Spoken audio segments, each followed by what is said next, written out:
BBC বাংলার সান্ধ্য অধিবেশন প্রবাহতে আপনাদের স্বাগত। আজ আপনাদের সাথে লন্ডন স্টুডিও থেকে আছি মানসী বড়ুয়া। বাংলাদেশের সর্বশেষ গুরুত্বপূর্ণ আপডেট সংবাদে আপনাকে স্বাগত। শুরুতেই সংবাদ শিরোনাম, পরে বিস্তারিত।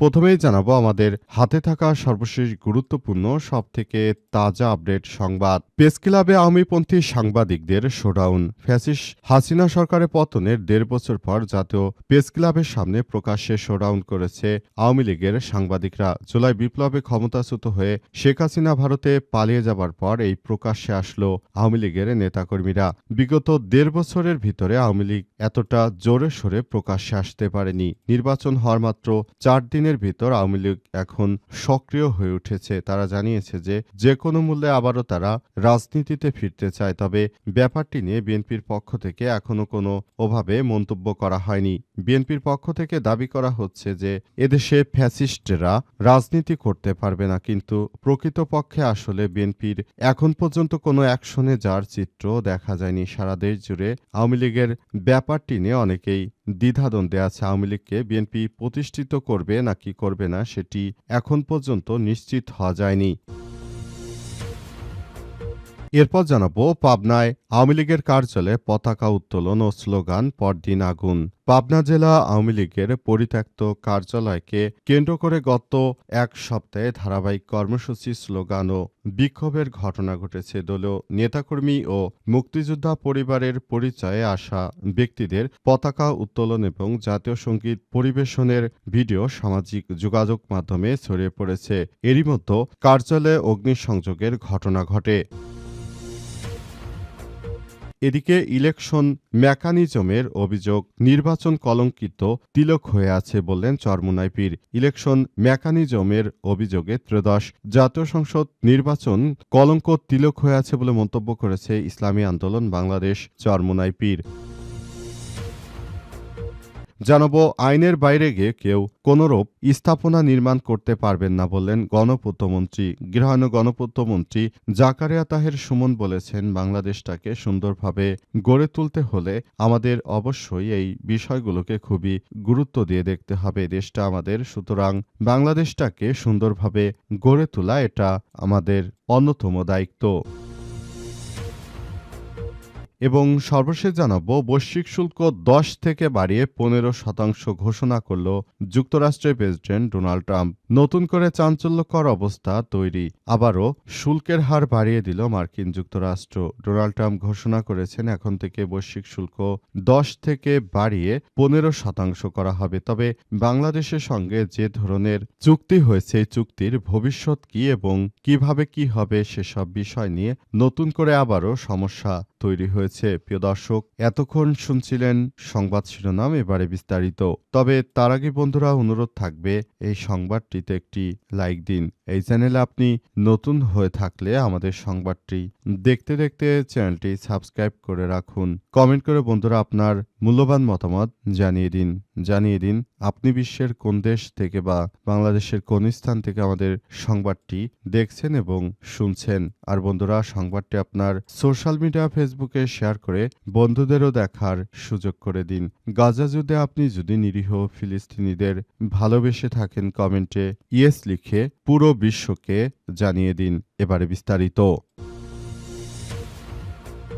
প্রেস ক্লাবে আওয়ামীপন্থী সাংবাদিকদের শোডাউন। ফ্যাসিস্ট হাসিনা সরকারের পতনের ১.৫ বছর জাতীয় প্রেস ক্লাবের সামনে প্রকাশ্যে শোডাউন করল আওয়ামী সাংবাদিকরা। জুলাই বিপ্লবে ক্ষমতাচ্যুত হয়ে ফ্যাসিস্ট শেখ হাসিনা ভারতে পালিয়ে যাওয়ার পর প্রথমবারের মতো প্রেস ক্লাবের সামনে জড়ো হয়ে মানববন্ধন করেছেন তারা। এ সময় তারা জয় বাংলা, জয় বঙ্গবন্ধু নানা রকম স্লোগান দিতে থাকেন। নতুন সরকার গঠনে ৪ দিনের মাথায় আওয়ামীপন্থী সাংবাদিকরা এই শোডাউন দেন। গত কয়েকদিনে রাজধানী সহ দেশের বেশ কয়েকটি স্থানে কার্যক্রম নিষিদ্ধ। আওয়ামী লীগ ও তার সহযোগী সংগঠনের নেতাকর্মীরা দলীয় কার্যালয়ের তালা খুলে মিছিল ও স্লোগান দিয়েছে। তারা রাজধানী ঢাকার মতো বিভিন্ন গুরুত্বপূর্ণ জায়গায় তারা এখন বিক্ষোভ মিছিল ও স্লোগান দিচ্ছে। তারা একটি কথাই বলছে যে শেখ হাসিনা আসবে, বাংলাদেশ হাসবে ইত্যাদি নানা রকম কথা তারা বলছে এবং সারা বাংলাদেশ জুড়ে নতুন করে আওয়ামী লীগের নেতাকর্মীরা তারা সবকিছু এমনভাবে নিয়ন্ত্রণ করার চেষ্টা করছে, তারা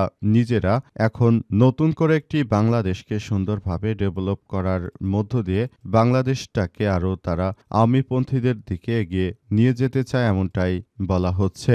নির্বাচন হওয়ার পর থেকেই আওয়ামী লীগের নেতাকর্মীরা প্রকাশ্যে অফিস খুলছে। কোনো কোনো জায়গায় পুলিশ তাদেরকে আটক করলেও কোনো কোনো জায়গায় এখন পর্যন্ত তাদেরকে আটক করা হচ্ছে না, বরং বিএনপির পক্ষ থেকে কোনো কথা বলা হয়নি, বরং এসব জায়গাগুলোতে দেখা যাচ্ছে যে সেখানে বৈষম্যবিরোধী শিক্ষার্থীরা আবার হামলা চালিয়ে আওয়ামী লীগের অফিসগুলো বন্ধ করছে, কিন্তু বিএনপির পক্ষ থেকে কোনো ধরনের ব্যবস্থা বা প্রতিরোধের কোনো কিছুই গ্রহণ করা হচ্ছে না।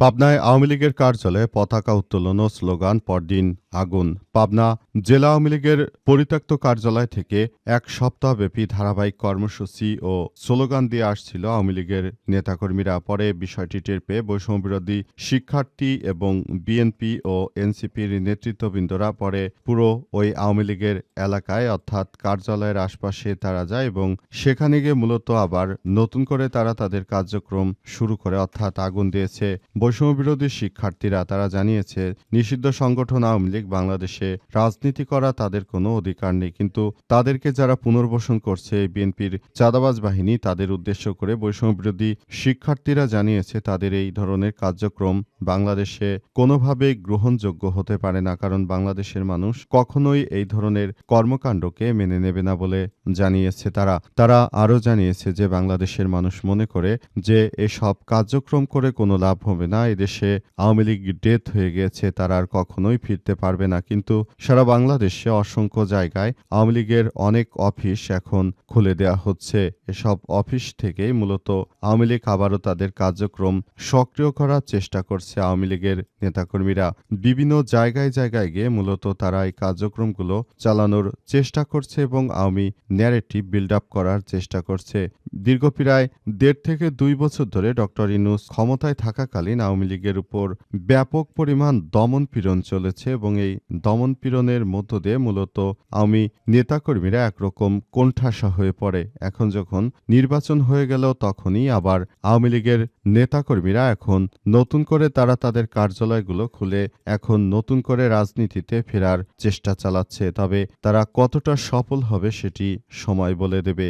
যদিও বিএনপির নেতাকর্মীরা ক্ষমতায় যাওয়ার পর থেকে এইমাত্র সব থেকে আওয়ামী লীগের নেতাকর্মীরা বেশি সুবিধাজনক অবস্থানে রয়েছে। এছাড়াও গতকাল শহীদ মিনারে ফুল দিতে গিয়ে বিভিন্ন জায়গায় আওয়ামী লীগের স্লোগানে মুখরিত হয়ে ওঠে। তবে সর্বশেষ সব জায়গায় পুলিশের সদস্যরাও তাদেরকে আটক করেছে।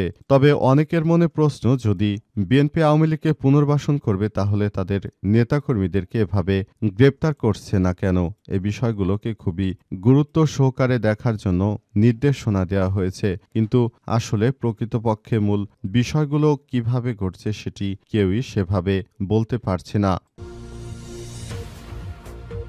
ইলেকশন মেকানিজমের অভিযোগ, নির্বাচনের কলঙ্ক তিলক হয়ে আছে বললেন চরমোনাই পীর। ইলেকশন মেকানিজমের অভিযোগে ত্রয়োদশ জাতীয় সংসদ নির্বাচনটা দুর্নীতিগ্রস্ত হয়েছে বলে দাবি করেছেন চরমোনাই পীর। তিনি জানিয়েছেন যে বাংলাদেশে যেভাবে ইলেকশন মেকানিজম অর্থাৎ ইলেকশন ইঞ্জিনিয়ারিং করে বিএনপি ক্ষমতায় এসেছে এটা গ্রহণযোগ্য হতে পারে না। তারা প্রশাসনকে ব্যবহার করে তারপর এভাবে তারা তাদের কার্যক্রম চালিয়ে গেল। পুরো বাংলাদেশের মানুষ আসলে যে কর্মকাণ্ড ভেবেছিল প্রকৃতপক্ষে সেটি হচ্ছে না। দেশের জনগণকে একরকম প্রতারণা করা হচ্ছে বলে দাবি করেছেন চরমোনাই পীর। তিনি আরও জানিয়েছেন যে বাংলাদেশের মানুষ এই অপরাধবোধকে কোনোভাবেই মেনে নেবে না। তারা যেভাবে এই কার্যক্রমগুলো শুরু করেছে, অর্থাৎ দেশের বিভিন্ন জায়গা থেকে তারা যে ভোট ডাকাতি করে নির্বাচনে জিতে তারপর দেশের মানুষকে এখন মিথ্যা বোঝাচ্ছে, এটি কোনোভাবেই বাংলাদেশে সম্ভব নয়। পুরো বাংলাদেশটাকে সুন্দরভাবে গড়ে তোলার মধ্য দিয়ে তারা যে সুন্দর ও স্বপ্নের একটি বাংলাদেশ এর স্বপ্ন দেখেছিল সেই বিষয়টি আসলে কোনোভাবেই হচ্ছে না। তাই বাংলাদেশের মানুষ চরম আশাহত হয়েছে, কারণ তারা মনে করেছিল যে নির্বাচনটা অত্যন্ত সুষ্ঠু সুন্দরভাবে হবে, কিন্তু প্রকৃতপক্ষে সেটি হচ্ছে না। সেটি আমাদের জন্য বড় ধরনের সমস্যা এসে দাঁড়িয়েছে। আইনের বাইরে গিয়ে কেউ স্থাপনা নির্মাণ করতে পারবে না বলেন গণপূর্তমন্ত্রী। গণপূর্তমন্ত্রী জাকারিয়া তাহের সুমন বলেছেন, আইনের প্রয়োগ সব জায়গায় ঘটাতে হবে। আইনের বাইরে গিয়ে কেউ কোনো ধরনের কর্মকাণ্ড পরিচালনা করতে পারবেন না।